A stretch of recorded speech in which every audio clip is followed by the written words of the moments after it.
Buenos días, buenas tardes y buenas noches a quienes les toque de noche.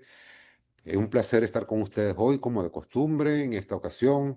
Primero que nada, quiero presentarme. Soy Oscar Grauer, individuo de número de la Academia de Ingeniería y el Hábitat de Venezuela y presido la Comisión de Desarrollo Sostenible Local de esta misma academia.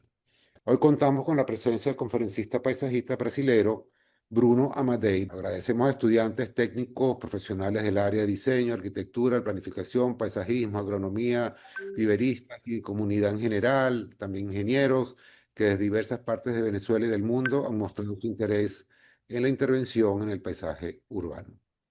Asimismo, reconocemos el apoyo y la presencia de representantes de la Academia Nacional de Ingeniería y el Hábitat de Venezuela y de nuestra Comisión de Desarrollo Sostenible Local, así como representantes de las instituciones aliadas en Venezuela, Panamá y Brasil, como lo son la Universidad del Zulia y sus facultades de Arquitectura y Agronomía, la Escuela de Arquitectura de la Universidad Rafael Urdaneta, el Proyecto Ávila de la Universidad Metropolitana de Caracas, la Maestría en Diseño del Paisaje de la Escuela de Arquitectura y Diseño ISMUS y la Maestría Profesional en Arquitectura Paisajística de la Universidad Federal de Río de Janeiro. Siguiendo el programa del seminario, el día de hoy tendremos la oportunidad de conversar con el Bruno Amadei desde Brasil, con la conferencia Paisajes Comestibles, Prácticas de Observación, Cuidado y Proyecto. A continuación, Carla Urbina, coordinadora de este seminario, presentará un resumen del currículum de nuestro conferencista de hoy. Por favor, Carla, estamos en tus manos. Gracias, Oscar. Bienvenido, Bruno. Bem, boa tarde a todas e todos. É um prazer estar aqui desde o Rio. Obrigado pela invitação. Bruno Amadei es arquitecto con especialización en sociología urbana, maestría en planificación urbana y regional, y actualmente realiza estudios de doctorado en urbanismo en la Universidad Federal de Río de Janeiro. Es profesor de proyectos de paisajístico y urbanismo en el Departamento de Arquitectura y Urbanismo de la Universidad Pontificia Católica de Río de Janeiro. Tiene una vasta experiencia de trabajo en proyectos de paisajismo, desarrollo territorial sustentable, diseño de espacios públicos y privados, estudios de factibilidad ambiental, restauración ecológica e intervención en jardines históricos, como parte del equipo de la oficina Envía, Paisajes y Ecosistemas. Bruno, como parte del equipo de Envía, ha sido galardonado con diversas menciones de honor y premios, y entre ellos podemos nombrar el premio del Instituto de Arquitectos de Brasil en el 2023 con los proyectos de Parque Pavuna y el Jardín Sagrado, y reconociendo la importancia del espacio público accesible a todos y el reconocimiento de valores culturales. En 2022 obtuvo el segundo lugar en el concurso Parque Igarapé San Joaquín en Belén, que es un proyecto que será explicado en esta conferencia. Y hoy nos complace dar una noticia bien actualizada. El día de ayer, Bruno y todo el equipo de Envía, como parte del equipo de proyecto liderado por arquitecta Sara Swede, fueron seleccionados como ganadores del proyecto Pequeña África, Memoria Continental. Felicitaciones, Bruno. Bruno, gracias por aceptar esta invitación y esperamos que podamos continuar trabajando juntos por mejores paisajes. Con ustedes, Bruno Amadei y los jardines comestibles. Bem, boa tarde. Já de imediato gostaria de agradecer o convite à professora Carla Urbina e parabenizar, estender esse agradecimento também elogiando toda a organização primorosa desse seminário, os convites, os palestrantes anteriores. Então, realmente um momento muito valioso de troca. Bem, eu coloquei esse título na apresentação, Paisagens Comestíveis, Prática de Observação, Cuidado e Projeto. Eu entendo que para pensar paisagens comestíveis ou outras paisagens, a gente não pode desvincular das práticas de observação e principalmente de cuidado. Então, o projeto está sempre vinculado a essas duas práticas. Só rapidamente, quem sou eu, né? Tentando me introduzir muito brevemente, mas nesse momento eu sou professor de paisagismo na Pontifícia Universidade Católica do Rio, no curso de Arquitetura e Urbanismo. Também sou doutorando em urbanismo no programa de urbanismo da Universidade Federal do Rio de Janeiro. Mas eu acho que o que mais me caracteriza, o que mais eu vou trazer de importante nessa discussão é a minha experiência no escritório carioca de arquitetura da paisagem, chamado Embiá. Eu colaboro há mais de 10 anos e aqui eu tenho uma imagem recente de uma visita que a gente fez no Parque do Flamengo com essa equipe, uma equipe formada por biólogos, mas também por arquitetos, urbanistas, paisagistas, e a partir dessa prática profissional, desse dia a dia, de lidar com clientes de distintas escalas de projeto, projetos que foram feitos, projetos que foram executados e outros que ficaram no papel, que essas reflexões que eu vou trazer agora se originaram. Então, antes também de entrar no conteúdo propriamente dito, eu preciso me situar um pouco. Então, eu já falei de onde eu venho, de qual escritório eu venho, mas eu venho do Rio de Janeiro, então aqui eu trago uma comparação Rio de Janeiro e Caracas para situar um pouco, ilustrar um pouco essa imagem da cidade, onde ela se encontra nesse território de extensões continentais, que é o Brasil. Então, Rio de Janeiro é a segunda maior metrópole do Brasil, com quase 14 milhões de habitantes, uma temperatura média anual alta, que gira em torno de 24 graus, uma cidade muito úmida, com uma pluviosidade alta, praticamente sem período de seca ao longo do ano, e uma cidade que está no nível do mar. Também se eleva junto com as formações rochosas, mas a maior parte dela está muito próxima do nível do mar.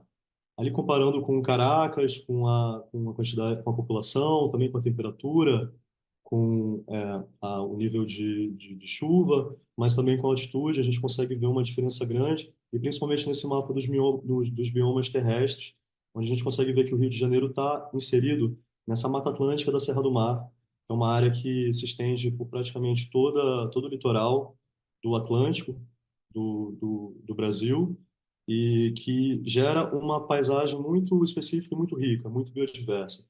Aqui, dando um zoom maior, eu estendo para o município do Rio de Janeiro, então aqui a gente não está vendo toda a região metropolitana, mas de imediato a gente consegue ver o limite com o mar, a leste o limite com a Baía de Guanabara, e essas grandes formações é, na paisagem, esses relevos mais acentuados, que também coincidem com as áreas mais florestadas do Rio de Janeiro. O maciço da Mata o maciço da Tijuca, a leste, mas também o maciço da Pedra Branca e Mendanha, Jericinó, ali no norte do município. O Rio de Janeiro, muita gente já deve ter visto a imagem, quem não conhece, com certeza já viu uma imagem. Então, são essas formações rochosas, com muita mata, com muito verde e com uma integração com esse ambiente construído. Então, a paisagem carioca, ela é paisagem marcada por esses elementos naturais, mas também com essa cidade, com muitas pessoas que estão vivendo nela. Mas a paisagem carioca é também essa paisagem. Então, uma paisagem de muitas desigualdades, de muitas disputas e fruto de muitos conflitos. Então, eu trago essas imagens para a gente já colocar essa discussão sobre paisagens comestíveis dentro de uma discussão maior, principalmente das desigualdades e de onde a gente está inserido. Então, aqui eu trago um dado interessante de um estudo que foi feito recentemente, de que quase 2 milhões de pessoas vivem em insegurança alimentar na cidade do Rio de Janeiro. Então, falar de paisagens comestíveis é entender que nem todas as pessoas têm o mesmo acesso a essa alimentação digna, de qualidade, que é muita gente passando fome também. Aqui eu faço vou convidar todos a fazerem um exercício de abstrair um pouco o significado que a gente tem da paisagem, o que significa paisagem, para tentar trabalhar um pouco mais com essas duas palavras de uma forma um pouco mais aberta. Então, paisagem e encontros. O encontro que a gente tem com a alimentação, o encontro que a gente tem com as plantas que produzem frutos e também as histórias. Então, a partir dessa imbricação de paisagem e encontros, eu vou trazer algumas histórias que podem nos servir de inspiração para projetar novas paisagens, mas também para pensar novos encontros. Então, eu vou meter a 5 histórias, sendo 3 no Rio de Janeiro e 2 em uma outra cidade no norte do Brasil, mas todas elas eu entendo que envolvem práticas de observação, de cuidado e também, de alguma forma, de projeto. Bem, então a primeira história que eu trago desse parque urbano, o Parque do Flamengo, que foi construído entre a década de 50 e 60, em um alinhamento político inédito na história do Rio de Janeiro, que gerou um espaço riquíssimo, toda uma área que foi conquistada através de sucessivos aterros e que foi pensada em conjunto com arquitetos, mas também com o paisagista Roberto Burle Marx, tem um legado enorme na cidade, não só na cidade, mas também que construiu fora do Brasil, fora do Rio de Janeiro. Inclusive, construiu um parque muito importante em Caracas também. Então, eu trago essa imagem para mostrar que é um parque que se estende por 5 bairros, da região central até a oeste, bairro de Botafogo, na zona sul carioca, e que conserva muitas situações interessantes e muitas paisagens interessantes. Então, nesse primeiro momento, ainda sem data, essa imagem que eu trouxe sem data, mas é dos primórdios ali da construção do parque, já quando havia sido feito o aterro, quando alguns plantios já haviam sido executados também. E a gente entende melhor que toda essa paisagem foi uma paisagem construída do zero. E ela gerou situações muito interessantes. Então, o Roberto Burle Marx, ele especificou mais de 200 espécies de árvores e palmeiras. Então, esse parque também é entendido pelo seu acervo botânico, é um acervo botânico riquíssimo. Nesse lugar, o Roberto Burle Marx ele teve a possibilidade de introduzir muitas espécies novas, tanto nativas como exóticas, no paisagismo urbano brasileiro.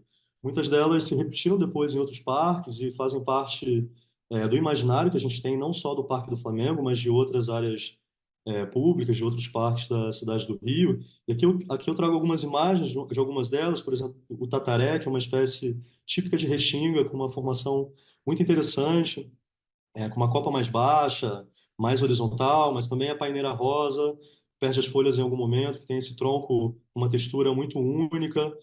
O pau-ferro também, e claro, sempre pensando nessas formações, como ele foi gerando manchas, maciços, como ele foi fazendo desenhos nesse solo do parque.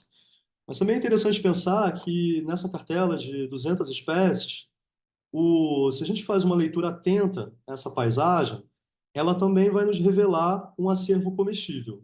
Então, aqui eu trago o exemplo do jambo rosa, que é uma espécie asiática, que foi introduzida no parque, intencionalmente ou não, pensando ou não nesse fim comestível. É uma planta muito apreciada pelas suas qualidades gustativas. Então, aqui a gente tem um momento, se não me engano, no final do ano, em novembro. Essa foto foi tirada em dezembro, na verdade. Quando as árvores estão cheias de frutos, as pessoas param para tirar fotos, tem um excesso de frutos, os pássaros também se aproximam dessas árvores, mas a gente tem algumas outras árvores não tão conhecidas pelos seus fins comestíveis. Então, esse é o exemplo do flamboyant, que é uma planta alimentícia não convencional, uma punk, como a gente chama aqui no Brasil. E pesquisando, a gente descobre que as suas flores elas são comestíveis, são muito apreciadas em receitas indianas, em receitas de curries. Também ela foi uma espécie introduzida no Brasil. Ela tem origem em Madagascar, mas que se estendeu também, se expandiu por muitas áreas do planeta. E aqui a gente tem um outro exemplo, de uma aroeira, que é uma espécie nativa, muito utilizada pelos povos ameríndios, que está sendo descoberta pela culinária. Ela tem essas sementes que têm um gosto muito específico, muito bom, que vem sendo aproveitado nos novos pratos e nas experimentações. A partir disso, eu trago esse exercício que eu fiz com uma colega curadora, a Daniela Velar, de tentar mapear essas espécies. A partir desse momento, a gente conseguiu mapear tanto o jambo, como a aroeira, como o flamboyant, fazendo as pesquisas, entendendo como a gente poderia aproveitá-las em uma receita. Então, esse exercício foi um exercício de observar essa paisagem, de pesquisar, entender aquilo que já estava presente e como a gente poderia comer essa paisagem. Então a gente fez essa proposta que tem algumas colagens com imagens da colheita, da separação das folhas. Do lado direito, nesse saco azul, a gente consegue ver as folhas do flamboyant, que são bem vermelhas. Algumas imagens de arquivo. Então, a imagem de uma notícia de um jornal falando que o verão no Rio tem a cor do flamboyant. Então, tem essa presença no nosso imaginário, na nossa cultura, de algumas árvores que se repetem, mas que a gente não conhece pelo fato de serem comestíveis. E aqui a gente tentou retrabalhá-las e fazer uma receita, tentando fermentar essas espécies e fazer um chucrute. Então, esse é um envolvimento com outros seres, não só com essas plantas, com essas espécies vegetais, mas também com os fungos, com as bactérias que estão presentes nos processos de fermentação, que são processos ancestrais, seculares, que muitas culturas fazem, que são processos de transformação e também de preservação dos alimentos e buscando outros gostos para esses alimentos.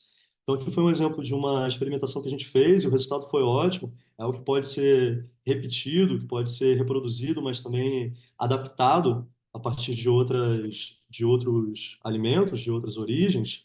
Mas a gente apelidou esse chucrute de chucrute aterriano, que ele leva o nome do Aterro do Flamengo ou Parque do Flamengo. E essa receita ela foi publicada recentemente em um livro chamado Caderno de Receitas de Artista, e nela a gente traz uma pequena explicação e também um modo de preparo. Então, esse é um exemplo de como a gente pode comer paisagens, mas eu vou trazer alguns outros.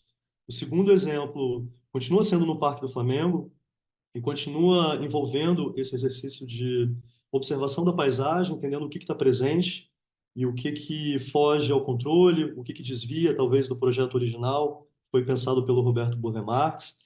Então, esse olhar atento, mais devagar, olhando essas camadas do parque, já nos mostra que há desvios, que há plantas que não foram pensadas lá no início do projeto, e foram plantadas por pessoas que não fazem parte da gestão do parque ou da manutenção, que não fazem parte da municipalidade. Aqui um exemplo de pequenos plantios, então do lado esquerdo dá para ver que foi feita uma cova para um pequeno mamoeiro em uma escala muito reduzida, então não é uma muda comercial, com porte comercial. E do lado direito a gente vê um tutoramento bastante precário de uma árvore, que envolve um cabo de vassoura, também uma sacola que serve ali de corda e uma marcação com pedaços de paralelepípedo que também fazem essa proteção da muda. Bem, aqui são alguns exemplos. Se a gente vai olhar melhor, a gente vai reparar que há muitas camadas temporais desses plantios que fogem a esse desenho do parque. Então, aqui é um exemplo de uma mangueira, uma espécie que se repete em alguns lugares, que não foi proposta originalmente pelo Roberto Burle Marx, no projeto original, mas que foi sendo plantada pelos seus frequentadores. Aqui outras imagens, também que fazem parte, que compõem essa paisagem comestível. Então, aqui a gente tem a batata doce, que é uma espécie sazonal, que dificilmente apareceria de forma espontânea nesse parque, então foi plantada por alguma pessoa e que se expandiu de alguma forma e que nos faz imaginar como seria essa forração do parque se ela não fosse ocupada somente pelo gramado, mas também por outras espécies comestíveis. Aqui a gente tem um exemplo maior, talvez, de um trecho próximo de um campo de futebol, onde as pessoas frequentam muito, e aqui a gente vê algumas espécies em momentos diferentes, mas todas elas frutíferas. Então a gente tem uma bananeira que foi plantada depois, a gente tem algumas menores, a gente tem um pé de boldo, e todas elas compõem algo parecido com um pomar. Que eu trago a imagem de um senhor que eu conheci, que cuida de uma dessas árvores, que plantou e que frequenta muito o parque, e que conta com muito orgulho e carinho sobre a evolução dessas árvores e sobre os desafios que ele encontra no dia a dia. Ele também me mostra outras frutíferas que não foram pensadas no projeto original. Então, por exemplo, esse mamoeiro, que já chegava aos 6 metros de altura, a própria bananeira, que eu mostrei na outra foto, que produz esses cachos, e aqui algumas outras imagens de outras frutíferas. Então, a fruta do conde, uma goiaba e uma acerola. Com essas imagens que eu trago um problema também, porque a gente está falando de um parque patrimonializado, com um desenho que precisa ser preservado, que precisa ser valorizado. E, de alguma forma, esses plantios não são controlados pela municipalidade, eles trazem um desafio. Nesse momento, eu não estou idealizando esses plantios, nem estou dizendo que esse é o caminho certo, mas eles nos permitem pensar, ou pelo menos nos atentar, para o fato de que as pessoas gostam muito de plantar e que elas gostam de cuidar. E que se a gente enxergar esses desvios na cidade, não só nesse parque, mas em outras áreas públicas, talvez a gente pode pensar como acolher melhor essa vontade de plantar, essa vontade de ver essa vegetação crescendo e principalmente produzindo alimentos. Então, isso de alguma forma pode inspirar os nossos projetos de uma forma mais controlada ou mais, enfim, mais bem manejada. Agora eu trago a terceira história, ainda é no Rio de Janeiro, mas não é mais em um parque, não é mais no Parque do Flamengo, mas na verdade é na Floresta da Tijuca, em um grande fragmento vegetado que circunda uma grande parte da cidade naqueles maciços que eu mostrei no mapa original. Então aqui a gente tem uma ilustração da década do século XIX. O A jaqueira, essa primeira árvore que aparece aqui no primeiro plano, ela é uma espécie exótica, vem do continente asiático, mas que se dispersou a partir das trocas transatlânticas, das violências também que envolveram esse período colonial e da própria biopirataria que as nações europeias faziam entre as espécies, levando de um lugar para o outro, tentando produzir, tentando achar um uso comercial para elas. Nesse processo, que conta uma história longa, a jaqueira ela se expandiu por muitas áreas. Então a gente tem a jaqueira muito presente no litoral brasileiro e principalmente nessa Mata Atlântica do Rio de Janeiro. Ela se adaptou muito bem a essa situação e hoje a gente consegue ver a jaqueira em muitas áreas, em parques, na floresta e também nas ruas dessa cidade.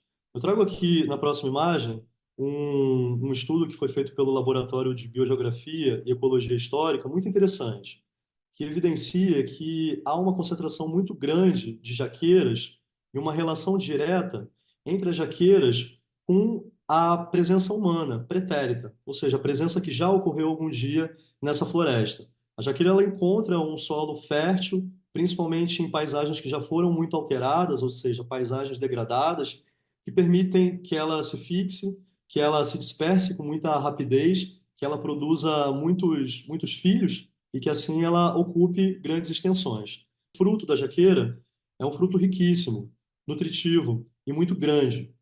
Aqui a gente tem um exemplo de um problema que ocorre frequentemente em algumas estradas, principalmente da Floresta da Tijuca, onde os ciclistas fazem travessias. Eles percorrem esses caminhos asfaltados e muitas vezes eles correm o risco de serem atingidos por uma jaca.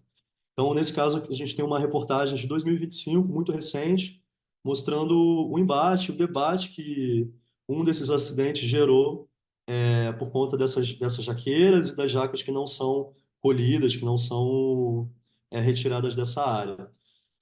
Bem, esse é um grande problema, mas a gente também tem alguns projetos que apontam para soluções muito interessantes.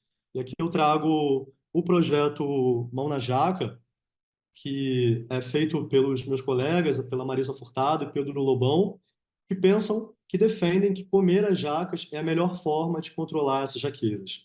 Então, no projeto, eles divulgam receitas, fazem oficinas, eles mobilizam realmente uma rede e conecta muitas pessoas de áreas diferentes, de estratos sociais diferentes, com esse fim de comer as jacas, de ter um uso ou talvez um fim mais nobre e que possa alimentar pessoas, que possa ser um fator de inclusão social. Aqui são algumas imagens das coletas que foram feitas, que eles organizaram, que também aconteceram muito durante a pandemia, que fizeram essa distribuição gratuita das jacas que podem ser consumidas, tanto verdes em pratos salgados, como maduras também, quando elas já são doces, mas é interessante ver como não necessariamente o controle da jaqueira passa somente pela supressão, pela retirada dessas árvores, mas talvez de uma forma mais inteligente, mais atenta aos desafios da fome, ela pode se adequar a outras formas de manejo.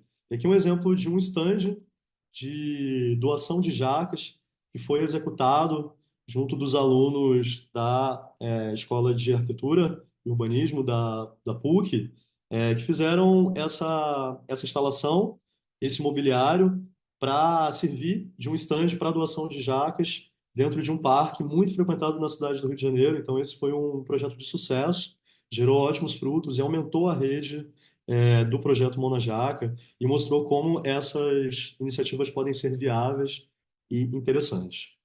Bem, aqui eu já chego na quarta história, e aqui eu já me desloco para um outro lugar. Então, aqui eu trago Belém do Pará, que é uma cidade, uma metrópole, que é a porta de entrada para a floresta amazônica. Então, Belém está ali no limite com a costa também. É uma cidade com uma história muito rica, uma cidade muito úmida, onde chove praticamente todo dia, e uma cidade muito quente, que agora vai receber a COP30, a Conferência das Nações Unidas, em breve. E Belém tem uma história muito interessante. Aqui eu trago uma ilustração de 1880, da década de 80, do século XIX, onde é retratada uma avenida da cidade. E nessa avenida está escrito Avenida de Jaqueiras e mangueiras. Belém tem essa tradição de ter plantado muitas mangueiras na cidade. As jaqueiras a gente não vê com tanta frequência hoje em dia, mas as mangueiras elas estão muito presentes. Elas fizeram parte da arborização urbana durante muito tempo. Então a gente tem hoje em dia mangueiras centenárias que fazem essa composição das vias, que trazem sombra e que também trazem frutos. Então, aqui um exemplo também da mangueira, essa espécie cosmopolita, assim como a jaqueira, que está presente em todos os continentes, nessas áreas mais quentes. Reparem que no Brasil ela se estende por todo o litoral, mas também ela se estende por todo o Caribe, por toda a América Central. Então, eu tenho certeza que ela também é familiar de muitos que estão escutando essa apresentação. A gente tem um anúncio de uma companhia mineradora que comemorava o seu aniversário e para comemorar esse aniversário, ela fez essa imagem, essa divulgação, essa campanha publicitária em um jornal lá no final dos anos 80, com vários moradores de Belém abraçando uma mangueira.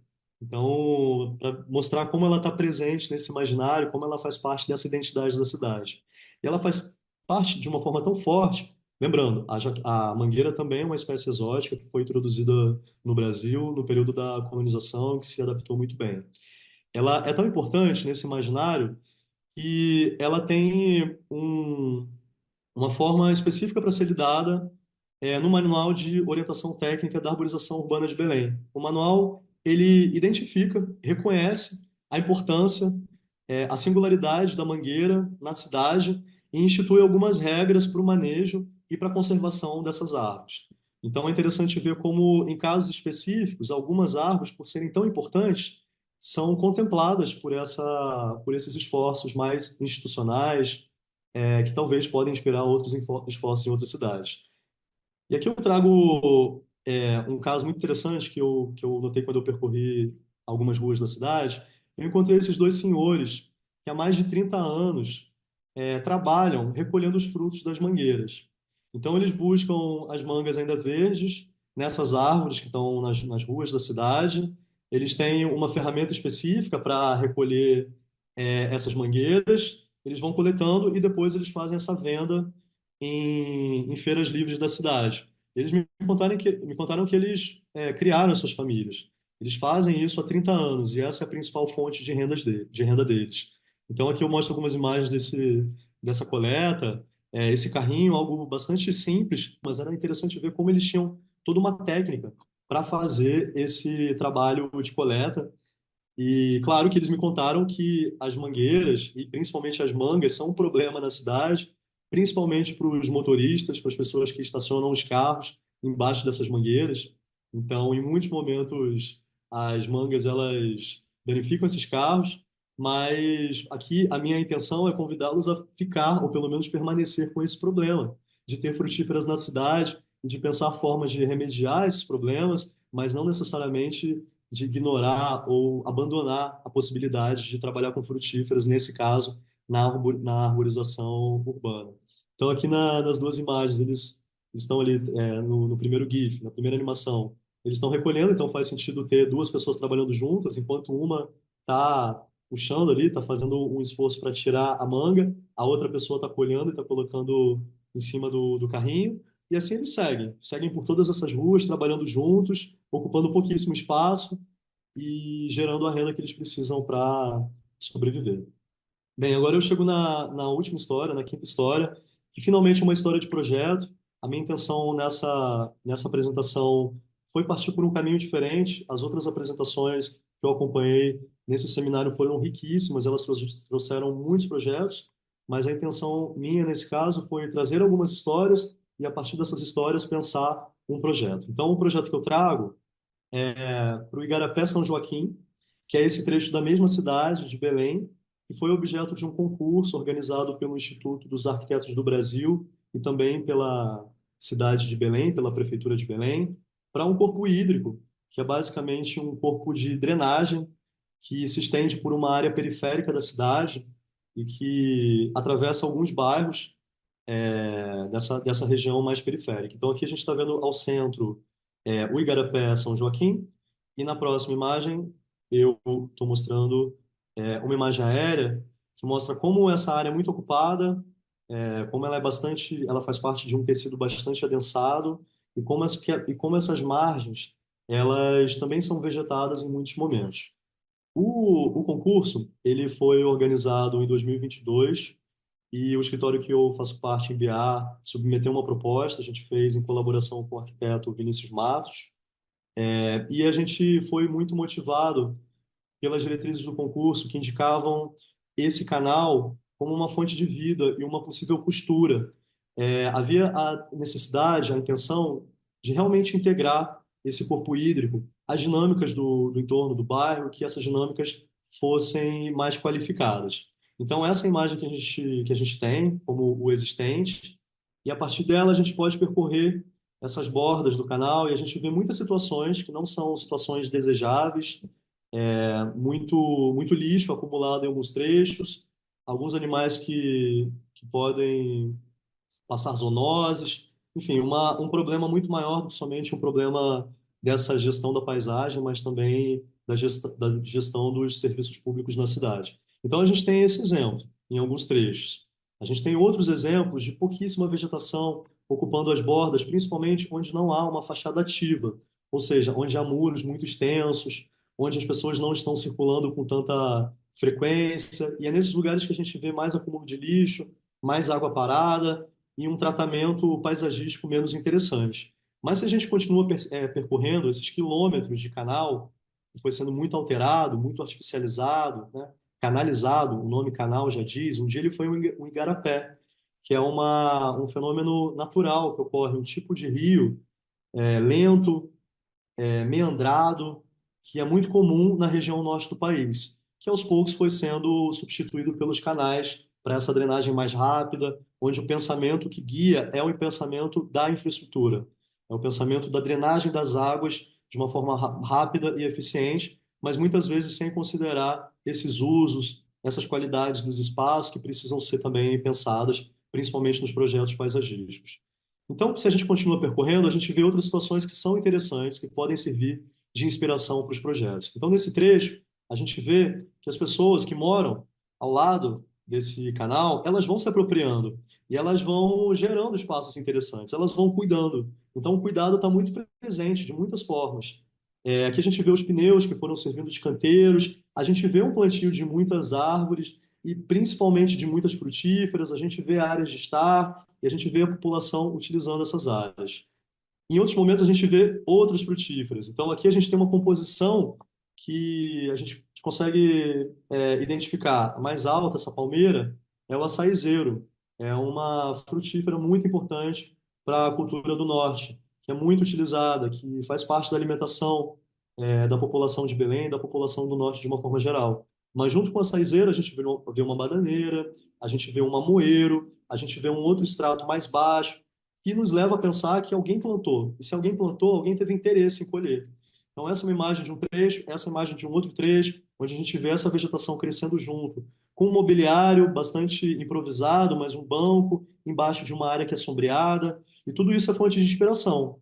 É fonte de vida, mas também é fonte de inspiração para os projetos que a gente busca pensar. Em outro trecho, a gente vê uma área de lazer que foi pensada por essa comunidade. Então, a gente vê alguns brinquedos pintados, a gente vê que esse elemento que divide a via por onde os carros passam, dessa parte que é uma parte permeável, ele foi pintado com cores fortes e ele é todo arborizado, ele é uma área sombreada, muito importante em um espaço muito quente, tem temperaturas altas ao longo de todo o ano. Aqui um outro lugar, um outro espaço, a gente consegue ver uma quadra, onde as pessoas jogam futebol, mas também onde as pessoas vão secar as roupas, um varal. Então, é uma forma de apropriação que nos faz pensar que as pessoas, muitas vezes, quando elas têm a oportunidade, quando elas têm a demanda, elas utilizam esse espaço público como se ele fosse o seu quintal. Então, de que forma a gente pode se inspirar, a gente pode valorizar ou, de alguma forma, controlar sem necessariamente abandonar esses vínculos e esses usos. Então, a partir disso, a gente fez essa proposta, que eu vou mostrar mais rápido, mas a minha intenção realmente é pensar as paisagens comestíveis. Mas, de uma forma geral, essa nossa proposta, ela pensa na arborização, na naturalização desse trecho. A naturalização, ela foi um conceito que já foi trazido em outras aulas anteriores, mas que está muito presente nos trabalhos contemporâneos de arquitetura da paisagem, não seria diferente. Então, a partir da camada existente, a gente tentou potencializar esse verde, entendendo como que essas camadas poderiam continuar sendo permeáveis, trabalhando com a água, poderiam ser sombreadas e poderiam trazer um microclima interessante para as pessoas desse entorno. Mas, além disso, a gente pensou uma nova camada de equipamentos, de caminhos, de espaços de lazer, de novas conexões que fizessem sentido e que pudessem articular outros equipamentos desse bairro. Então, aqui, nessa proposta, a gente articula muito com a infraestrutura de mobilidade, então os terminais de ônibus, os pontos de ônibus, as áreas de lazer, e como, de alguma forma, tudo isso poderia ser integrado em um novo projeto para esse parque do Igarapé São Joaquim. Então, essa é a primeira prancha, que mostra um pouco o que que a gente imaginou. Então, a gente imaginou até uma piscina, claro que uma piscina de águas limpas, diferente da qualidade da água que a gente tem hoje no canal, mas uma piscina que fizesse um pouco essa interface com a água e, claro, que pudesse nos fazer imaginar esse canal um dia mais limpo, mais próprio para o banho. Então, essa é uma imagem, essa é uma segunda imagem, onde a gente consegue ver em laranja esses caminhos muito marcados que se estendem por todos os trechos e os novos espaços que a gente foi gerando, mas também a nova arborização. Aqui uma outra prancha que faz um zoom em um trecho específico que mostra algumas estratégias, principalmente para esses caminhos, mas também para os quintais coletivos, aqueles que a gente chamou de quintais coletivos, que já existem e que seriam incorporados nas intenções do projeto de uma forma mais bem pensada, mais planejada, e também alguns desses equipamentos de travessia e os usos que a gente imaginou para essa área. Então, uma outra imagem, um outro trecho, onde a gente consegue ver os elementos construídos, que também são importantes. Então, quando a gente pensa paisagens, elas vão ser comestíveis, mas elas também vão ser paisagens do transporte, paisagens de outros usos, elas precisam, de alguma forma, estar integradas. Então, essa foi a intenção em cada uma das pranchas, mostrar várias facetas desse projeto. E aqui também a gente mostra, em alguns esquemas simples, como a gente estava pensando a gestão dessas águas. Então, a partir de uma série de tipologias, a gente pensava que essas águas poderiam ser geridas, manejadas de uma forma mais eficiente e mais atenta aos ciclos naturais. Então, entendendo como que a água poderia infiltrar mais nesse solo, como ela poderia ser mais acomodada em alguns trechos, como ela poderia correr mais devagar e como ela poderia também irrigar esses novos plantios. E também como ela poderia ser reservada para que em momentos mais secos ou em outros momentos houvesse essa oportunidade de irrigar trechos ou de que essa água fosse utilizada para outros fins. Então, aqui tem uma série de tipologias, como os alagados construídos, os próprios jardins de chuva, que servem para gerir essa água das ruas, que correm no momento da chuva, a arborização urbana, que é importante para diminuir essa velocidade. Uma grande parte dela vai infiltrar no solo, também vai ser acomodada nas folhas e vai tornar esse ambiente mais úmido. E os reservatórios nas travessias. Eu trago essa imagem porque ela está muito relacionada com as espécies arbóreas que a gente indicou. Então, pensar a água é também pensar na vegetação, é pensar essas camadas vivas e como elas precisam de água, como elas precisam de solo, como elas precisam de ar e como elas precisam de sol. Então, aqui, em um outro momento, a gente propõe um alagado construído, um trecho onde o canal ele vai se alargar, ele vai acomodar mais água, essa água vai infiltrar mais devagar e uma parte dela vai ser limpa pelas espécies vegetais que a gente propôs e também relacionando isso com o equipamento esportivo. Então, como essas áreas mais baixas podem, em alguns momentos, servir para jogos de futebol, para torneios, para atividades ao ar livre. Mas, em outros momentos, essas áreas elas podem servir para recolher, para acomodar e para segurar por um tempo essa água até que a chuva passe e que ela continue correndo para o canal. Aqui uma outra imagem, e aí eu chego na última prancha que eu entendo que é a mais interessante para esse nosso momento de discussão sobre paisagens comestíveis, é que a partir dessas demandas, a gente elencou algumas tipologias de vegetação, ou seja, alguns conjuntos de vegetação que poderiam funcionar em locais específicos ao longo desse parque. Então, relacionadas com as construções, com as casas, com as ruas, com os passeios, com as calçadas, mas também com essa borda do canal e com a nova infraestrutura, nesse caso, de travessias, como a gente estava criando novas travessias. E, claro, como ela está articulada com a avifauna, com os animais que estão presentes e com outros que a gente gostaria de atrair principalmente através dos frutos, através desses novos habitats para a reprodução de alguns animais. Então, aqui são os exemplos de tipologias que a gente trabalhou. Então, vegetação específica para ilhas flutuantes, para florestas de terra firme, para a floresta de várzea, ou seja, aquela que está mais suscetível à umidade, onde as raízes estão mais em contato com a água desse canal. A vegetação do jardim de chuva, que é aquela que recolhe as águas e que direciona para outros lugares. E aqui, nesse caso, a tipologia de agrofloresta, que é aquela que nos interessou e que nos permitiu articular esses usos de quintal que as pessoas já fazem, de pensar espécies comestíveis que podem ter um uso produtivo e que pode ser interessante para aquela área. Então, a gente propôs uma cartela de espécies, para cada tipologia uma cartela específica, e nessa cartela a gente propõe muitas que a gente já observa nessa área, mas também outras espécies novas que ocorrem naquele bioma, que são nativas daquela área e que têm um fim comestível ou que podem ter um fim também não só para alimentação, mas um fim fitoterápico e mesmo um fim litúrgico. Podem ser espécies sagradas para usos religiosos daquelas pessoas que moram por ali, que frequentam aquele lugar. E aqui eu faço mais uma ampliação, então dá para ver um pouco melhor essas tipologias, como elas vão se desenvolvendo ao longo desse corte, como as raízes estão presentes, e isso é intencional. Quando a gente quer representar a diversidade, a gente precisa achar formas diversas, ricas, para mostrar essa diversidade de flora e de fauna. Então, isso foi intencional, é algo que precisa estar presente nos nossos projetos. E aqui a gente traz uma imagem, um render, mostrando esses usos, mostrando a população usufruindo dessa área.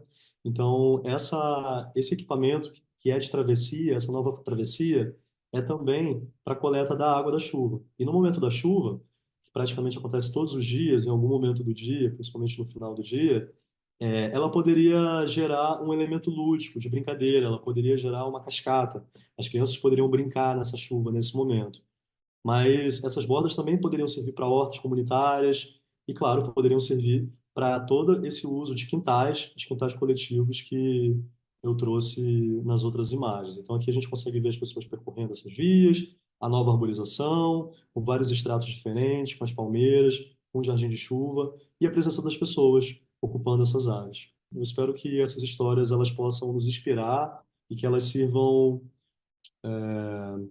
de questão mesmo, para que a gente possa pensar paisagens que são comestíveis, que não são só para humanos, mas que excedem a nossa humanidade e que podem ser úteis para aves, para outras espécies, e que elas possam fazer sentido nas culturas que elas estão incluídas, que a gente não chegue com um projeto de frutíferas do nada, sem estar atento, sem observar as dinâmicas que já ocorrem, sem passar por cima dessas presenças das aves. Então, essa foi a minha contribuição. Eu espero que isso tenha feito sentido. Eu espero que a língua não tenha sido uma barreira para a compreensão, mas eu estou à disposição para que a gente possa conversar um pouco mais. Muchísimas gracias, Bruno. Una excelente exposición, realmente hermosa. Cubre muchísimas visiones o aristas acerca del problema de lo que es la ciudad, la vegetación, los que vivimos, no solamente los seres humanos, sino todo lo que es la ecología de una ciudad.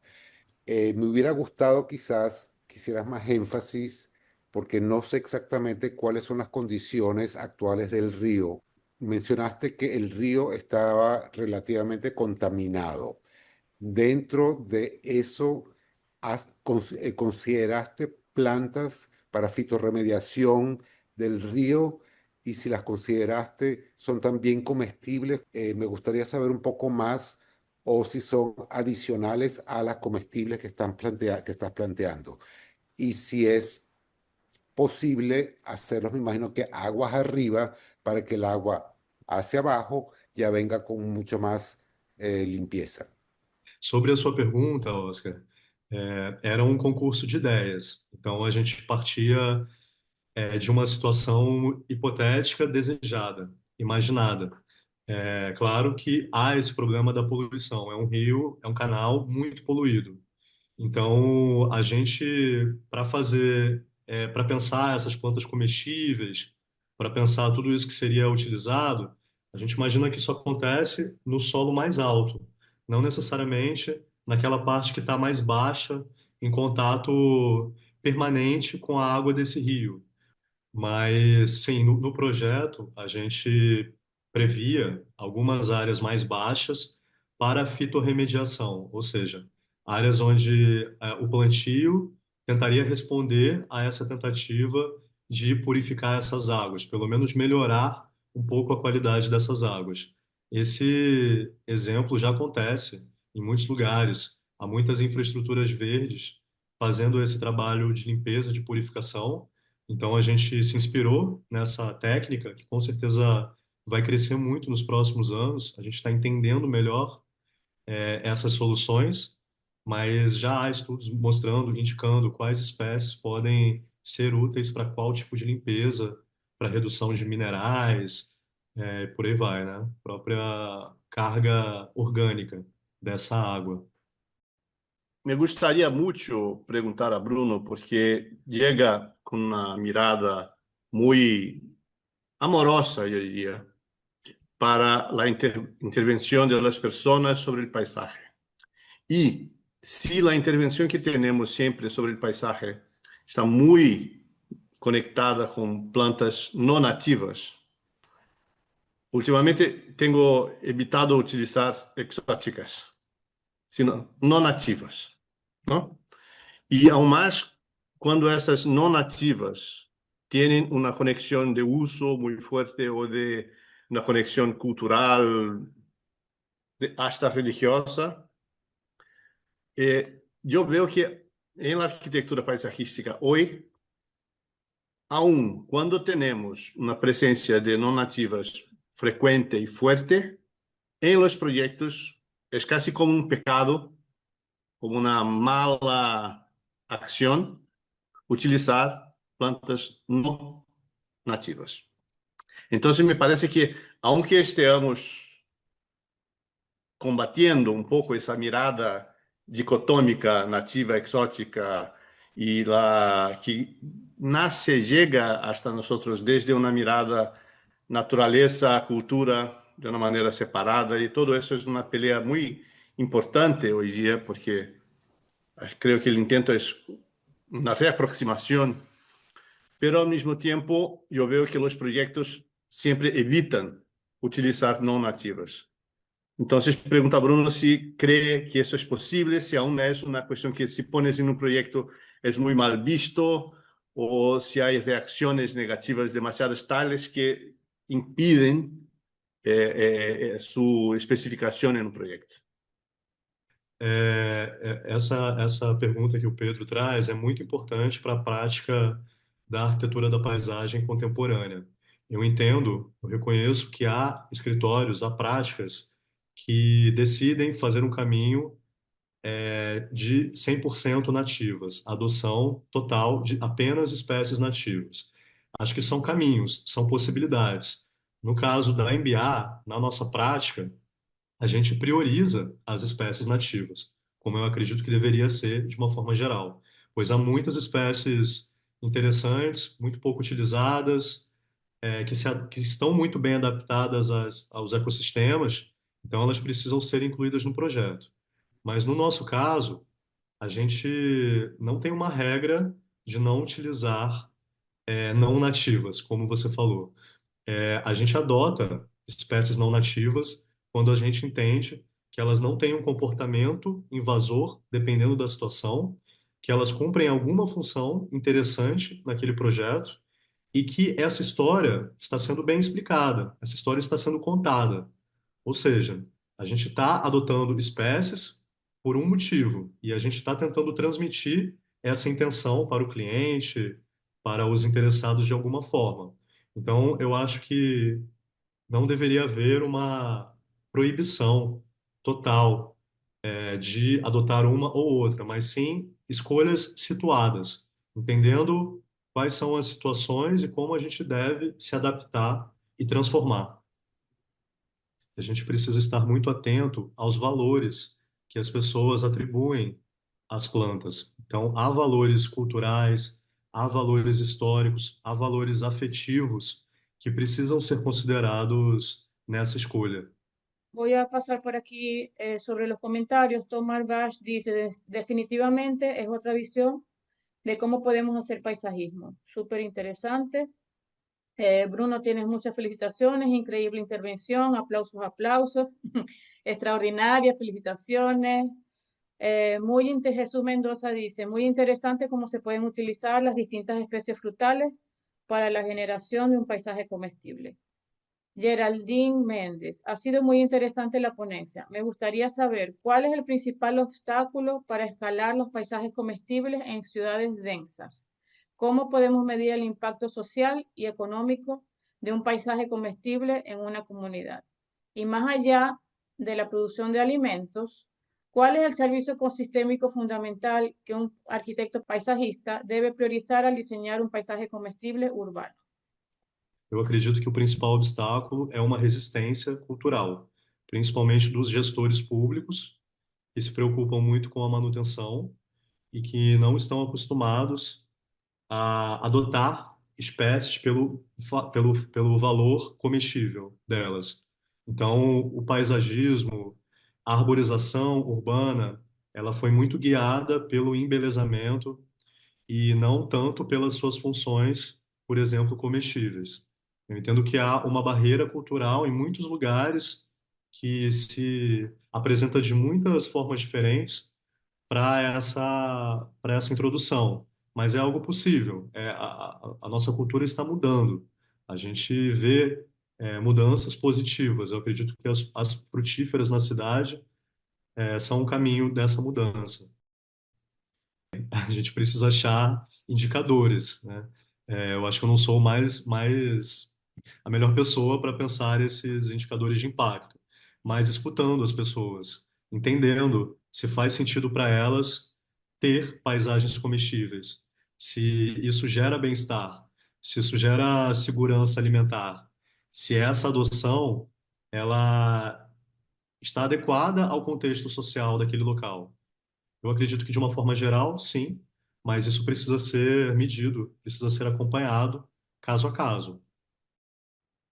Bem, tem os serviços de provisão, né? Então, o que que essa vegetação está provendo, ela está ofertando, mas entender sempre que a gente não pode separar de uma forma tão rígida, tão categórica, essa vegetação. Eu entendo que ela sempre vai trazer bem-estar, ela sempre vai reduzir as temperaturas, ela sempre vai manejar as águas, ela sempre vai atrair avifauna, polinizadores principalmente, muito importante nas cidades, e ela sempre vai ter um ganho estético, mas também um ganho de bem-estar. Então, eu entendo que nós somos arquitetos paisagistas atentos a todas essas dimensões de um projeto, de uma introdução de vegetação na cidade. Precisa entender que não é só paisagem comestível, mas é um guarda-chuva amplo, grande, que vai propiciar aspectos positivos, de uma forma geral. Yesenia León. La zona de la humedad tiene como propósito ayudar a purificar el agua teniendo en cuenta las especies planteadas. Exato, sim, Sí. isso mesmo. A zona úmida, ela tem a função de segurar a água por um tempo, de reservar a água no momento de uma chuva muito forte, mas também de infiltrar e de depurar, de limpar essa água. Isso mesmo. Sí. Janet Leal, ¿cómo identificar plantas fitorremediadoras?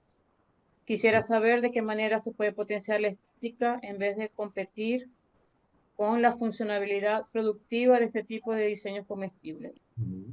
Eu vou começar com a primeira, da Janete, que eu não tenho uma resposta objetiva. Na verdade, eu tenho uma resposta objetiva, que é buscar estudos científicos que indicam quais são as plantas fitorremediadoras.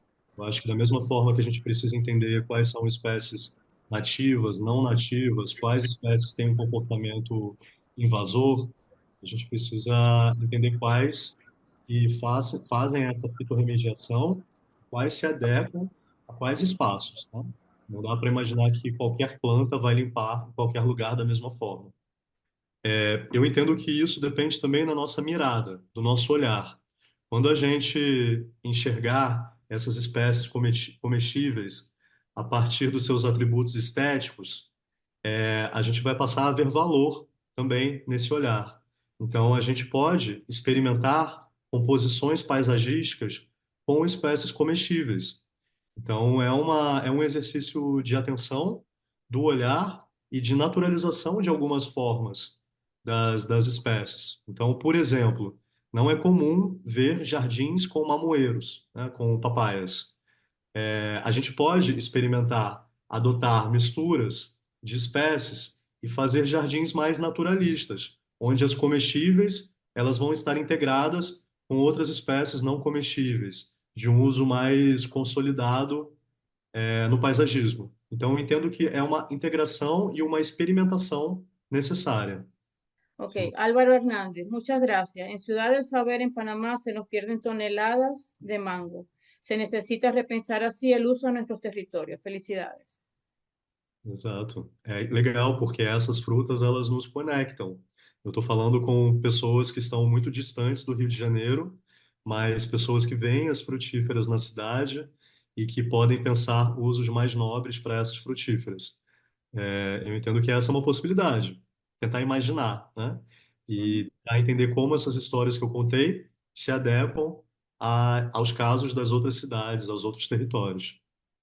Voy a hacer un comentario aprovechando esto porque Álvaro está en un campus universitario en Panamá y Álvaro, el profesor Pedro Lobán, que hizo un comentario anteriormente, él también es profesor de la Universidad de la PUC, de la Pontificia del Río, y él es un colector de frutos dentro del campus. Entonces, lo que pasa es que en el campus hay 600 pies de yaquera y entonces es una fuente muy importante de esa fruta y ellos colectan eso y en algún momento hicieron campañas para que esa fruta se usara en el comedor universitario. Entonces dejo esto así como una idea, Álvaro, porque quizás se pueden poner de acuerdo y hacer esa troca de ideas para ver si sirve también en el campus de Ismus para aprovechar los mangos. Aura Araudis, muy inspirador ver cómo el diseño del paisaje puede ir más allá de lo estético y convertirse también en una fuente de alimento, educación y conexión con la tierra. Gracias, Bruno. Tomás dice, en algunos cerros urbanos de Valencia se han sembrado bastante merey o cayú y sirve como alimento para las aves, animales y los senderistas de la zona. Ayudó mucho a recuperar los cerros después de los incendios forestales. Ahora son mucho más verdes. Zulay Briceño, Bruno, comentaste que la oposición de la siembra de especies comestibles en espacios urbanos es parte por los gestores urbanos. ¿Tienes alguna referencia de ciudad donde se tenga regulación a favor de ese tipo de especies? Sim, me vem em mente o exemplo que eu trouxe de Belém, que é uma Ujú. cidade do norte do Brasil, que tem uma regulação específica para mangueiras na cidade. Então, as mangueiras quase centenárias, muito antigas, elas possuem um estatuto diferente. É, Fora isso, eu não consigo lembrar. Assim, no caso do Rio de Janeiro, eu não tenho nenhum exemplo. Mas eu sei que, aos poucos, os gestores estão mais atentos a esses usos. Há tentativas de se fazer pomares, de introduzir frutíferas nos parques, principalmente. Nas ruas, nas vias, é mais complicado, é mais difícil, há uma resistência maior, e eu entendo também, porque há muitos fatores negativos que precisam ser considerados. Mas eu acho que Belém é um caso interessante. Ahora me acordé también que Belén también es otro ejemplo a través de esa calle de las caneleras, que son también unas plantaciones de plantas de donde se extrae la canela. También otra planta que no es nativa, pero que forma parte de la identidad de la ciudad. Génesis Paz dice, ¿sería necesario reconocer las especies más resistentes para ser utilizadas en el entorno urbano? Pues de lo contrario, serían propensas a un sinnúmero de enfermedades o el fruto no sería de todo provechosa, sí. Com certeza. Acho que os conhecimentos tradicionais estão aí para nos apontar muitas soluções que funcionam, mas do lado da arquitetura paisagística contemporânea, é muito importante pensar a diversidade. A gente não vai conseguir resolver a partir de monoculturas, a partir de desenhos que considerem poucas espécies. A nossa maior chave é pensar sempre a diversidade, pois é a diversidade que vai apoiar espécies, né, que vão funcionar juntas. Então, acho que Ujú. essa palavra é muito importante de ressaltar. de Libera, que es muy importante entender la influencia, la importancia de diseñar paisajes urbanos que cumplen con la función de alimentar a las personas. Recordé los huertos de los monjes dentro de los claustros, que no solo alimentaban a las comunidades religiosas, sino que eran sembrados para que fueran bellos. Quería comentar sobre la planta Caracas, hierba Caracas, que también se le conoce como pira. En portugués creo que es carurú, que es una super planta, o sea, con muchísimas propiedades, muy alimenticia, la que le dio el nombre a la ciudad de Caracas y muy desaprovechada. Y nace en todos lados, es súper silvestre y bueno, siempre he tenido como la idea de hacer un proyecto en el que se puedan usar ese tipo de plantas para hacer recetas, este tipo de iniciativas que traes con Mauna Yaca y con el chucrut. O sea, creo que en Brasil hay o sea, hay como un movimiento grande de las PANCs, ¿no? Las plantas alimenticias no convencionales. Que bueno, yo vivía allá un tiempo y, o sea, me sorprendía saber de algunos árboles y de algunas plantas que yo veía desde muy joven, pero nunca no sabía que eran comestibles, ¿no? Entonces, esta es una iniciativa de un brasilero también, son 284 PANCs. Bueno, creo que lo interesante sería hacer como o sea, el proyecto estaría como en comunicar todo esto, porque uno no tiene la información. O sea, a veces una abuela por ahí tiene toda la información, esta es una planta medicinal, esta es una planta comestible, pero hemos perdido un poco eso y no sabemos ni siquiera de dónde viene lo que comemos. Entonces, ahorita hay un proyecto para toda la parte de alrededor del Guaire, pero están intentando hacer como un parque en el que haya, bueno, para sentarse, para hacer ejercicio, y ese proyecto está en andamiento, o sea, está andando, pero no sé si han puesto la parte de las plantas comestibles, que estaría muy interesante proponerlo ahí también. El comentario principal es que es un cambio de paradigma, lo que estamos hablando ahora, que hace cuestión de 20 años, inclusive hay todavía mucha gente que piensa que la única manera de lidiar con un río es canalizándolo con concreto. Todos estos movimientos para tratar de recuperar ríos, no con concreto y con embaulamientos, sino con tratamientos, fitorremediación, de vegetación, de recuperar los ríos como corazón de la ciudad, es algo relativamente reciente, especialmente en Latinoamérica. Cuando en Latinoamérica los ríos y todas los que son las quebradas, no sé cómo se dice quebradas en otros países, son la parte de atrás de la ciudad. Entonces, creo que todo esto que hemos aprendido hoy con Bruno y con todo lo que hemos aprendido a través de todo este seminario, creo que lo que tenemos que hacer es ver desde otra perspectiva cuál es el papel de los ríos, quebradas que alimentan nuestras ciudades y cómo podemos revertir lo que se ha hecho durante muchos siglos. Bueno, voy a hacer un breve resumen de de todos los temas que Bruno trajo, los paisajes comestibles que están intentando satisfacer las nuevas necesidades o las necesidades que siempre ha tenido la población. Otro tema que es muy interesante son esas divergencias entre el respeto y la protección del patrimonio y la adaptación a esas necesidades de alimentación o de cuidado y todo esto.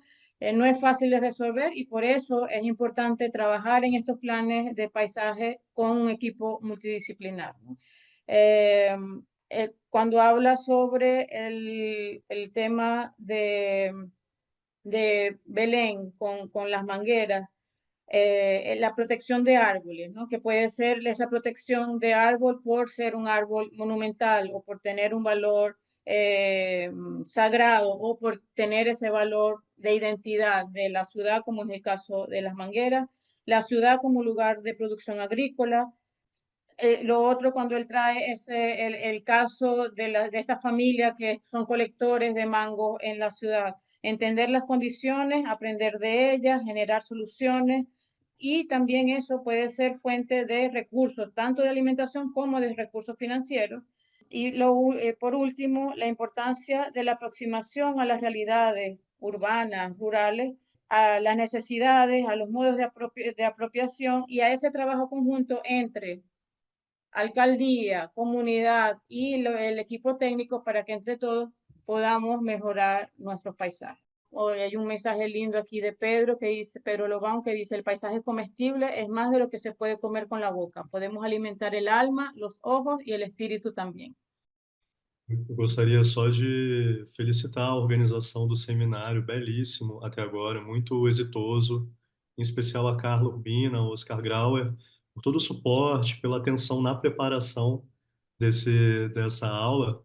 Tenho certeza que a gente tem muito em comum, esse interesse pelas paisagens, pelas práticas de construção das paisagens e pelo amor pelas formas de vida e ecologias. Então, no geral, eu deixo essas duas palavras que eu tentei destacar nessa apresentação, para além do projeto, observação e cuidado. Eu acho que é por aí que a gente precisa caminhar também na arquitetura da paisagem contemporânea.